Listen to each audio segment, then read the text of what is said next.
In November of 2014, the world cheered.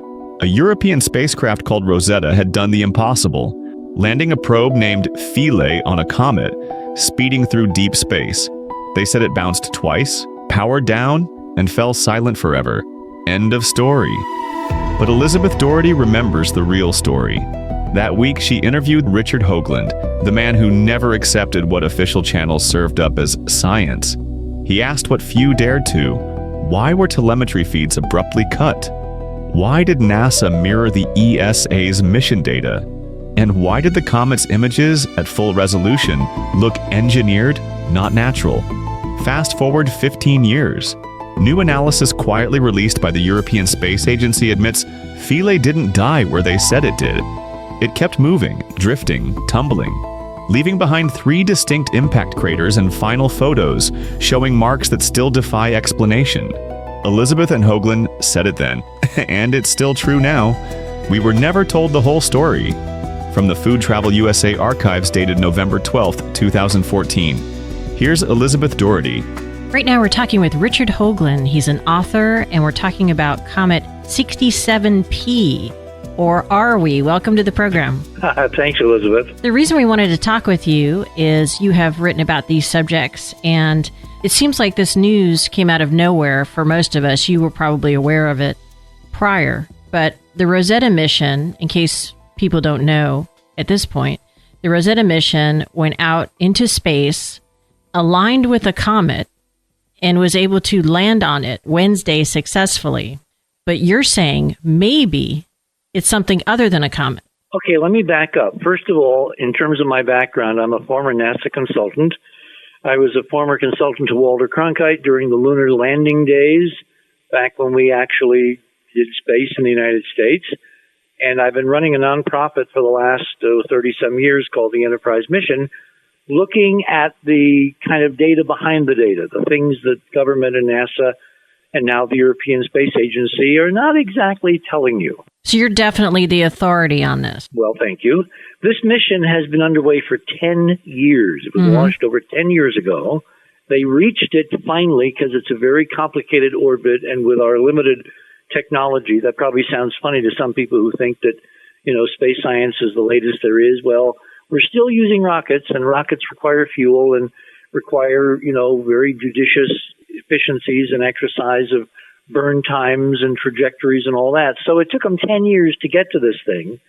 When they got to it with the big mothership, the so-called Rosetta spacecraft, which was carrying the little lander that they landed today, they first had to go into orbit.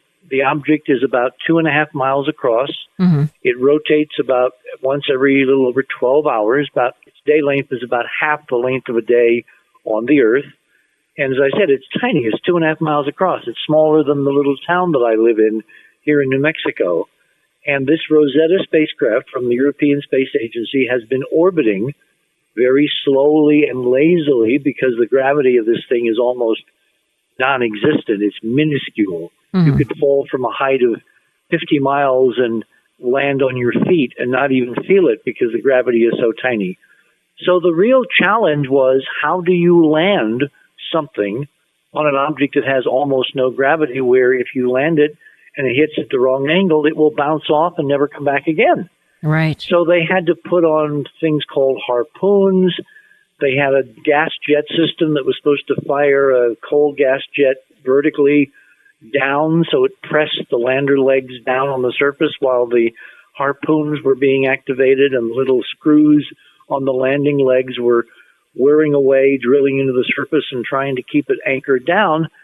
And apparently all of that failed, which is going to be interesting to find out why. Mm-hmm. Yet the little lander is on the surface, alive. We know that because it's sending strong signals, which are picked up by the mothership, cruising overhead gently in orbit, moving very slowly because the gravity is so tiny. And what's really weird, Elizabeth, is that they were supposed to show us all these amazing images when they successfully touched down. They've shown us nothing. Nothing. Nothing. And in fact, they've claimed now that they won't show us anything until 24 hours from now, tomorrow morning, Germany, Central European time. Why is that? Well, obviously, based on the data we've already analyzed from the pictures taken from orbit, it's because the Philae lander, with its 7 different cameras looking 360 degrees around it, is seeing stunning stuff that they can't explain or don't want to explain or have to come up with some explanation to desperately explain away the fact that this object, this tiny little 2.5-mile object, is artificial. It's extraordinarily ancient. It's incredibly eroded. But I had a correspondent for one of the major news magazines this morning, Discovery, send me an email, and she said, Richard, I see artificial things. I see rectangles. I see squares. I see straight lines. And this is on the orbital images taken, several miles away. Uh-huh. So I'm suspecting, I'm projecting, because I don't know, that at this point, we're taping this before the reveal tomorrow morning of what they found. They're basically buying time to figure out how to tell us and tell the world and tell humanity that, in fact, they've landed on an ancient artificial structure, which, of course, is going to change everything if they tell us the truth. Well, the other option is they could edit whatever they find so that we don't know. Well, yeah, that's what they're buying time for. If they use a supercomputer and they try to edit the images so they match grossly the shape of the things that are seen in the orbital images, which are really pretty amazing. Uh-huh. We're now to less than a meter resolution. A meter is 3 feet. So each little pixel is imaging a spot 3 feet, even from orbit. From the surface, of course, we're going to see things on the order of millimeters right next to the lander. But the fact that they're not showing us anything, to me, is very, very disturbing. It either means that all these scientists, all these experts looking at these images now for 3 months, since August 6th, as Rosetta orbited and took and sent back these amazing pictures, either these scientists did not see what all the rest of us are seeing and realized early on this object was not natural, that this comet is not a comet, it's something much more extraordinary. It's an ancient derelict, that it's outgassing environmental control system gases that may have been frozen for millions of years before, 67P warmed up enough for this stuff to come off. Or they're figuring out a way to, as you just said, fake the pictures, cheat everybody, and continue the lie of the last 50 years.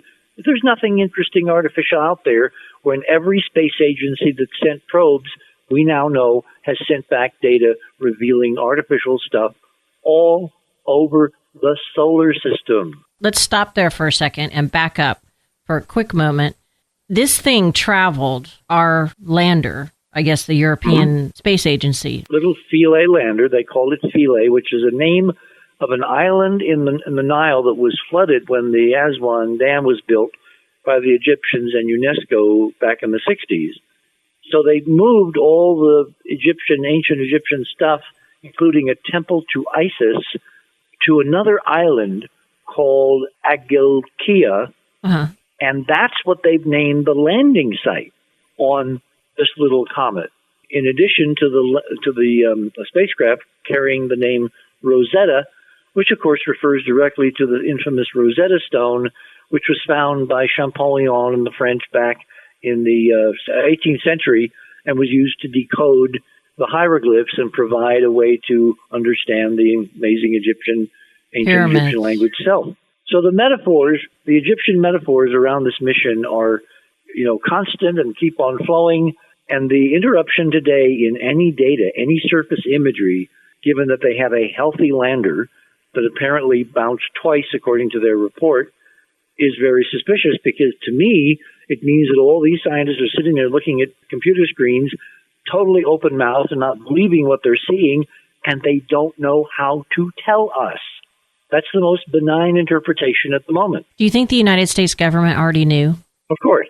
I think you're right. And the reason I think you're right is I remember talking with my son's great-grandfather was chairman of the board of GE. His daughter, Jean Doherty, told us about the pyramid. On Mars. We didn't believe her. Mm-hmm. Well, since the 70s, actually, even before that, since the 60s, when NASA sent its first probes to the moon, we know they've known. We've been talking and posting and publishing and going to conferences and presenting, this data for decades. Mm-hmm. With this mission, with this European mission to this little speck that they call Comet 67P Churyumov-Gerasimenko, which forevermore we'll call 67P. Right. Easier. We know that there's been a trend among all space programs, all national space programs, the Russians, the Europeans, the Japanese, the Indians, the Americans, to get amazing data and then to keep it quiet, to conceal it, to sit on it. This goes back to a government report from NASA that we found decades ago called the Brookings Report, which basically, quotes that line from the famous movie, A Few Good Men. You can't handle the truth. And that's how they've been dealing with this. Now, with this mission, given the astonishing details that we've been seeing getting better and better and better as this orbiting Rosetta spacecraft gets closer before it dropped off its little lander in the last few months, we suspected that there was what we call a creeping disclosure program finally in place. And the global community had selected the Europeans to be the guys to break the news that, in fact, we're not alone. And everything was going fine with these astonishing images, which you will see in great detail with explanations and arrows and circles and captions and all the background data in a major paper that we're preparing for the Enterprise mission website to be published in the next few days. I'm a little behind because other things have kind of taken precedence. And given people the like live us landing bothering this morning. you. Well, when Michael sent me the email, I really wondered, can I take the time? But then I realized that it was very important to get this out on the record before the Europeans do whatever they're going to do. Yes. Because in this era of the internet and social media and tweeting, everyone listening should tweet to ESA, to the European Space Agency, for God's sake, show us the pictures and tell us the truth. At ESA? Yeah, the ESA, the European Space Agency. That's the place to write. Okay.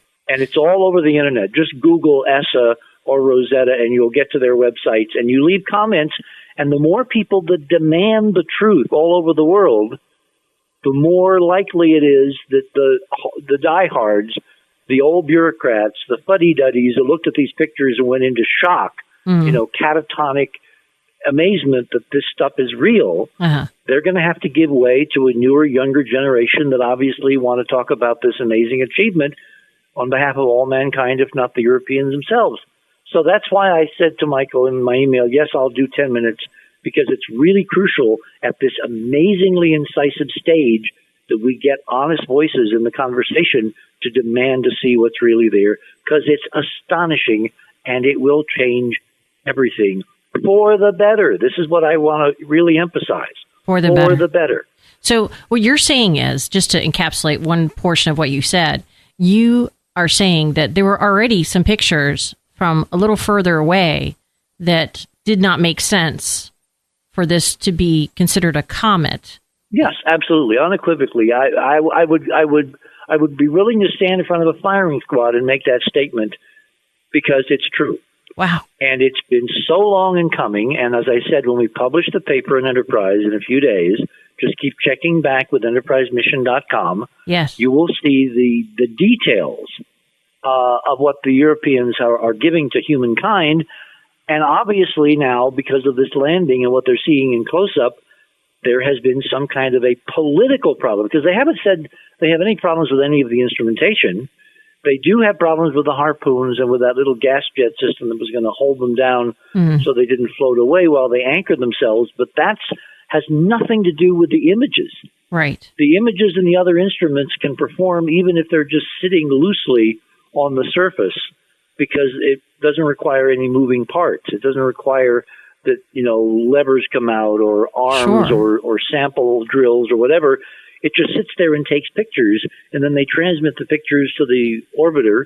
The orbiter then sends them to Earth, and then they show them to us. That's what it should be like. And for some reason, it's not happening that way, and that makes those of us that realize these agencies have lied consistently for decades to be very suspicious about what could be coming next.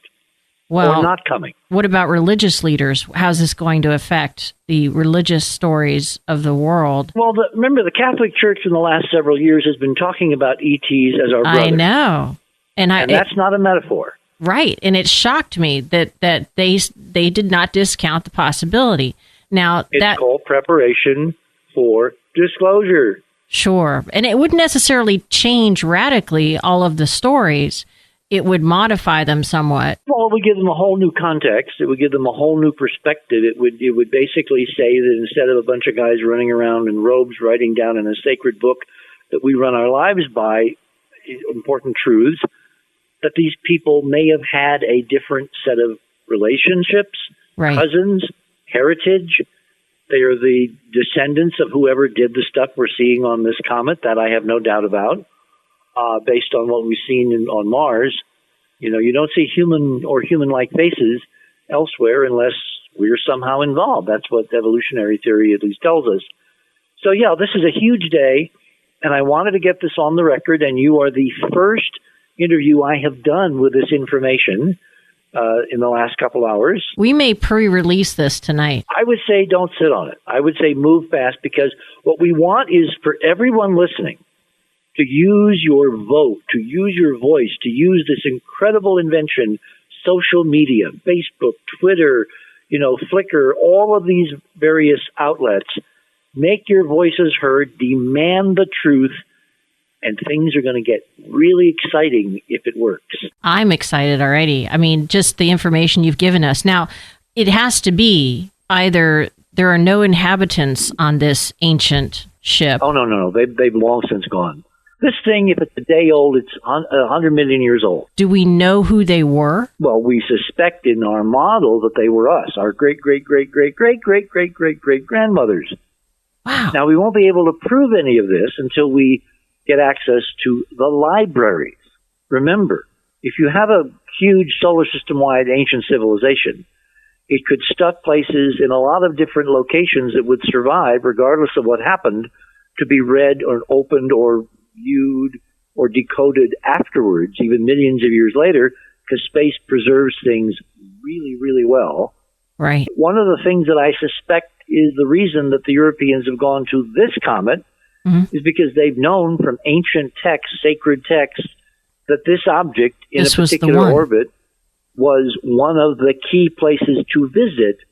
And I have just finished a chapter for a major book on a NASA mission to Pluto next year, where there's a whole chapter which is devoted to the New Horizons NASA mission. Now, is Pluto still called a planet? Well, that's part of the argument. Okay. Is it or isn't it? It definitely should be. In my opinion, there's no doubt that it should be. The head of the New Horizons mission, Dr. Alan Stern, he says it's still a planet.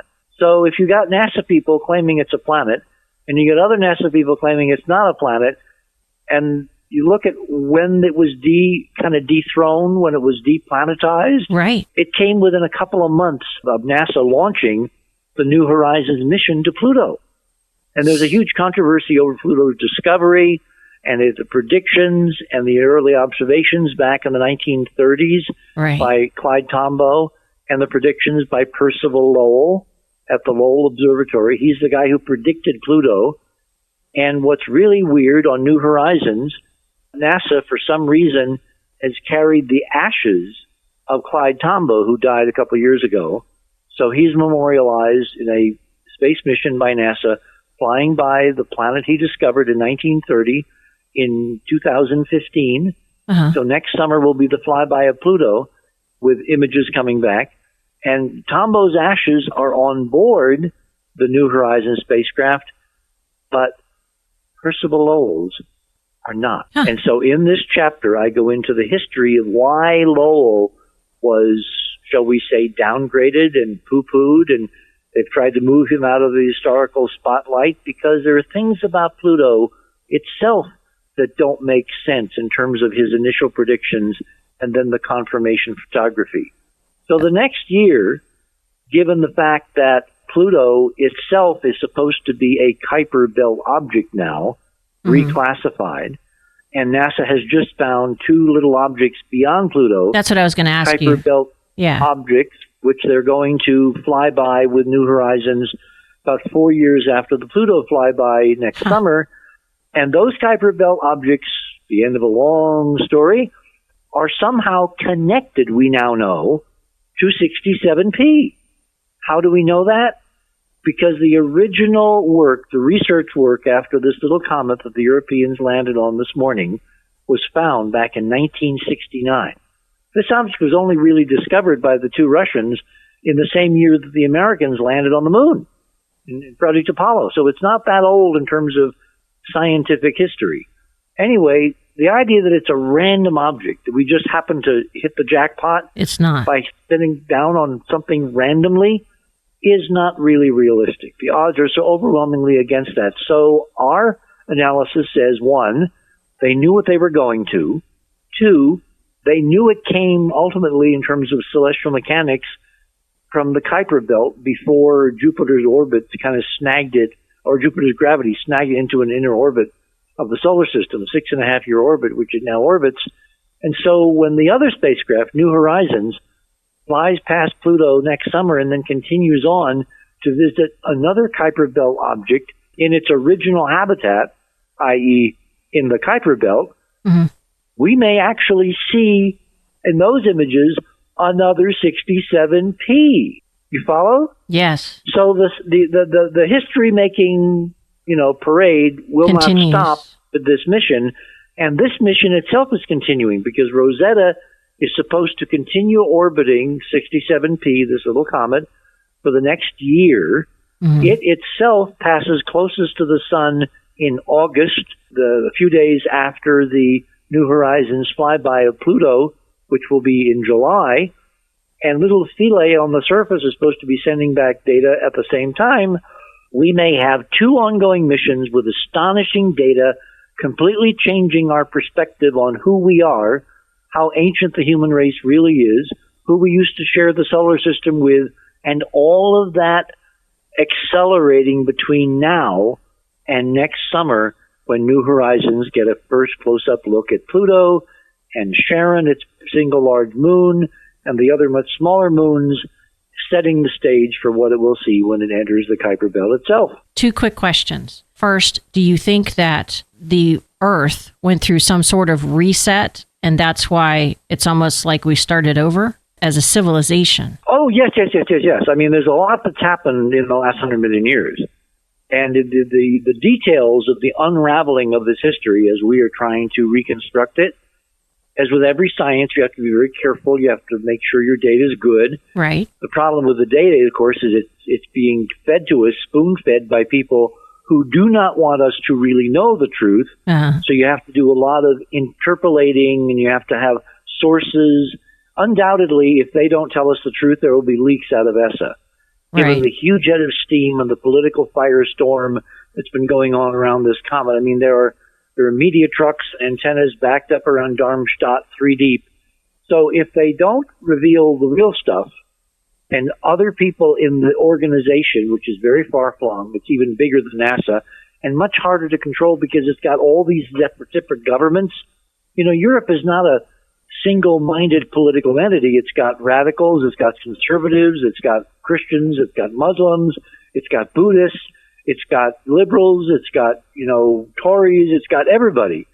So there's going to be folks inside the system who will not be happy when they see these images if the images don't get revealed. Right. So I believe we're going to see a kind of a rolling disclosure if they hiccup and they try to stall us by not showing us what's really there.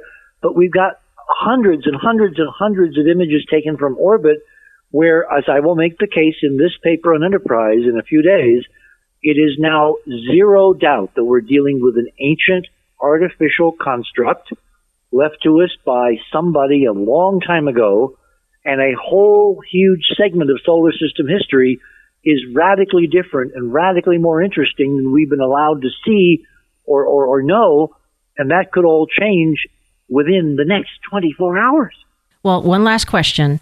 Is there any relationship between all these events going on right now and what's going on with the sun and the polarity of the Earth? people say that the magnetic fields in the Earth are changing, like there's a magnetic flip going on? Well, there is a lessening of the strength of the Earth's magnetic field, and there are some scientists who are saying this is a prelude to a magnetic flip, where the magnetic hemispheres change hemispheres. Got northern magnetic field in the southern hemisphere and vice versa.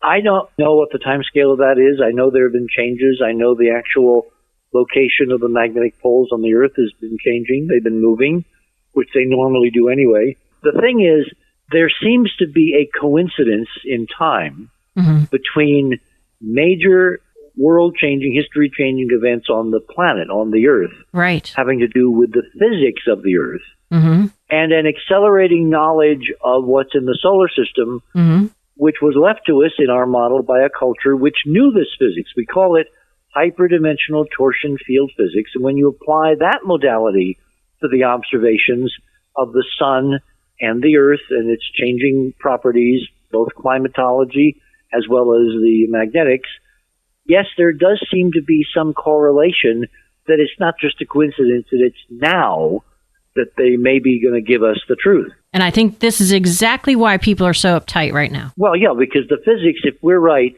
it affects so much other stuff. It affects consciousness. And this is going to be a big departure, Elizabeth, but hang with me. Have you noticed how politicians somehow, even when it's bizarre, can't seem to resist telling us their truth?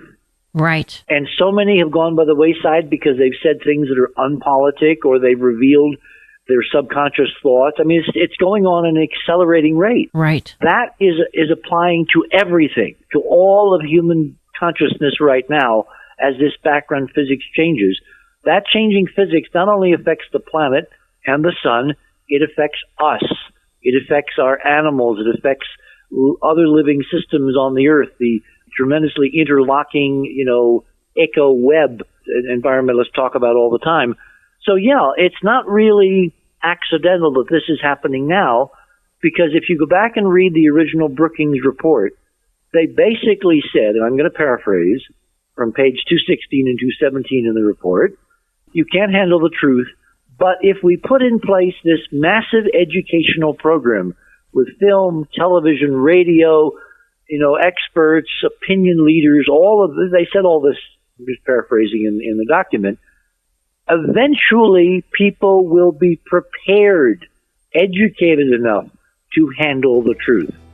I think the last 40 or 50 years of Star Trek, Star Wars, 2001, umpteen zillion television shows, X-Files, The Fringe, all of this has been part of a preparation so we don't all freak out when something like this is officially announced. And again, it could be within the next few hours that this begins. Well, we are going to get this up online as soon as possible so people can listen to what you have to say. Richard Hoagland, you're an accomplished author. You worked with NASA. You worked with Walter Cronkite. We are so honored to have you on the program. Well, thanks, Elizabeth, and I hope we can do a follow-up, because if things break the way that people can help make break, I can't emphasize that enough. This is in your hands, folks. Email, ESSA, Twitter, every social medium you've got, use it, demand to see what's there, and you might get a really neat early Christmas present. Richard Hoagland is still busy, chasing mysteries in the stars and searching for truth down here on Earth. His website, enterprisemission.org, continues to draw visitors from around the world, all looking for answers.